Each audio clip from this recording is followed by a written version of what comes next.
In traditional medicine, and unfortunately in complementary health care, we look at the symptom and we say, all right, with that symptom, this diagnosis, what remedy do we give? Is it a drug? Is it surgery? Is it an herb? Is it colonic therapy, acupuncture? What is it? But we fail to ask the primary question, the basic question, which is, what is the cause? If you have a headache and you go to the doctor, he prescribes aspirin, you take the aspirin, your headache goes away. What would logic tell you as to the cause of your headache? Well, that's simple. Aspirin deficiency.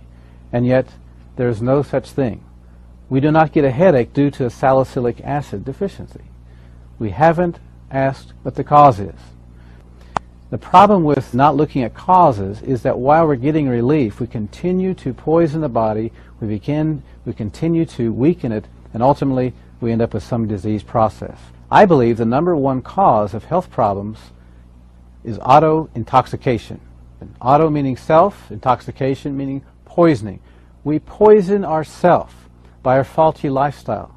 Yes, most of the time out of ignorance. What is the most common cause of auto-intoxication? It's poor bowel function or poor colon health. Here are some very interesting facts about our colon. This first one comes from Dr. Anthony Bagier, a professor of gastroenterology in New York, concluded after a 25-year study of over 5,000 cases that every physician should realize that the intestinal toxins are the most important primary and contributing causes of many disorders and health problems of the human body. That's profound. In this video, we're going to learn how poor colon health can lead to serious health problems. We're going to learn what auto-intoxication is, what causes it, and what we can do about it. To understand auto-intoxication and its relationship to colon health and our health, we need to have a quick anatomy lesson. Let's look at the digestive system. Digestion begins in the mouth. As we chew our food, saliva mixes with the food. Saliva contains some enzymes that begin the process of digesting that food. We swallow the food, it goes down into the stomach where digestion continues. From there, the food goes into the small intestine where digestion finishes up, and then food is absorbed through the villi in the small intestine. After digestion, after absorption, the food is passed on into the large intestine and becomes fecal matter. It goes across the transverse to descending colon, the sigmoid colon, and out through the rectum. Here's a diagram of your small intestine. It is about 25 feet in length and approximately the width of your thumb. On the close-up here, we see what are called villi. These are finger-like projections through which nutrition is absorbed into the bloodstream to nourish the body. Now, eating toxic food, junk food, can cause a film to build up over these villi, which will hinder the absorption of nutrition into the body. And it really doesn't matter how many supplements you take, not going to get the benefit of your money. In this diagram, we're observing the normal movement of food through the small intestine, and then it becomes fecal matter in the large intestine, going out in a timely fashion, one meal in, one bowel movement out. In this diagram, we're observing a sluggish bowel in which several meals are backed up in the large intestine, which is the result of constipation and certainly produces toxic bowel syndrome. You're supposed to have 2 to 3 bowel movements a day if you're eating 2 to 3 meals a day. The bowel movements should be effortless, odorless, and well-formed, and leave you with a feeling of satisfaction and cleanliness when you're finished. The colon is the sewer system of the body, but with neglect and abuse, it becomes a cesspool of toxins that spill over into the body. Here's a diagram of the normal colon. Notice the ascending colon, transverse colon, descending colon, sigmoid, and rectum. Look at this example of how toxic a colon is. Look at the cross-section of the colon, only leaving a small passageway to eliminate. This waste builds up, causes poisons, which are then absorbed into the body. This is what happens to our colon when we ignore the body's urgings to have regular bowel movements.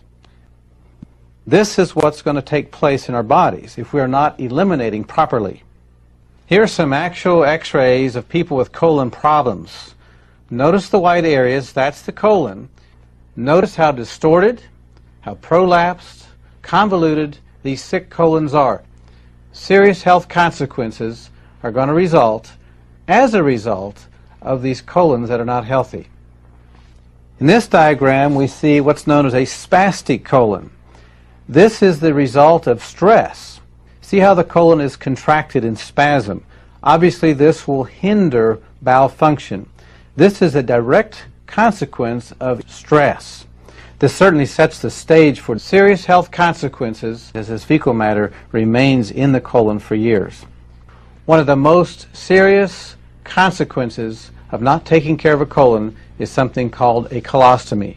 And this is where the surgeons remove the colon and the bowel matter passes out through a hole in the abdomen into a sac. Here's a diagram of what is known as a prolapse colon.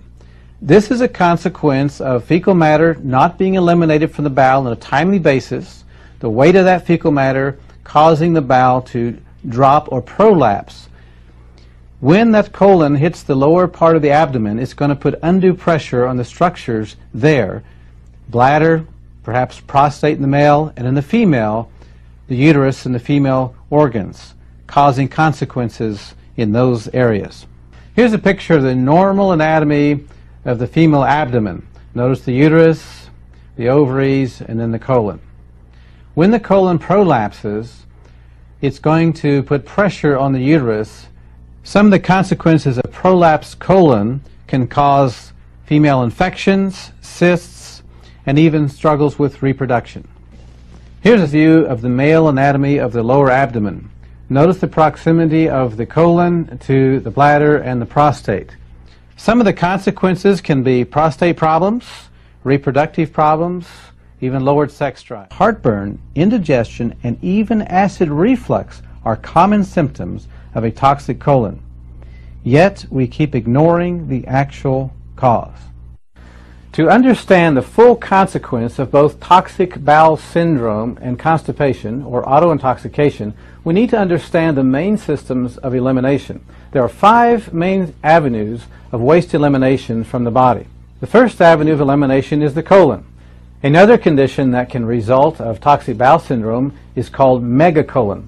Now, megacolon is when the colon of normal size expands up to 5 times its normal size. This is simply due to poor bowel function, not eliminating on a timely basis. As a consequence, the toxic debris sits in the colon for days, perhaps, and weeks, we don't know. You know this person who's got the big gut, skinny legs. You ever look at that and wonder what's going on there? Now you know.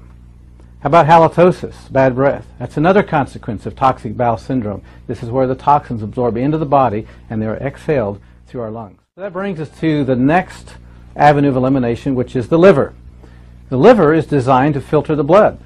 If the colon becomes plugged up and we have this rotting material, it's got to overflow somewhere. The liver is the first one to get it, and we'll have certain symptoms that can result from that. For example, headaches. This is simply the brain crying out because it doesn't like this toxic blood that the liver is not filtering. Low energy. We can even have memory problems because if the blood is toxic, we don't think as well. Lowered sex drive, cholesterol problems. The liver is the primary gatekeeper of the blood fats, and if it's congested, it can struggle to maintain our cholesterol level. Even joint problems, and the next line of defense is the kidneys. Since the colon, the first line of defense, is not able to handle it, then somebody else has to. So now we have the kidneys are overloaded. Going to have kidney problems. Consequence of that can be blood pressure problems, even low back pain. What's the next avenue of elimination? The lungs.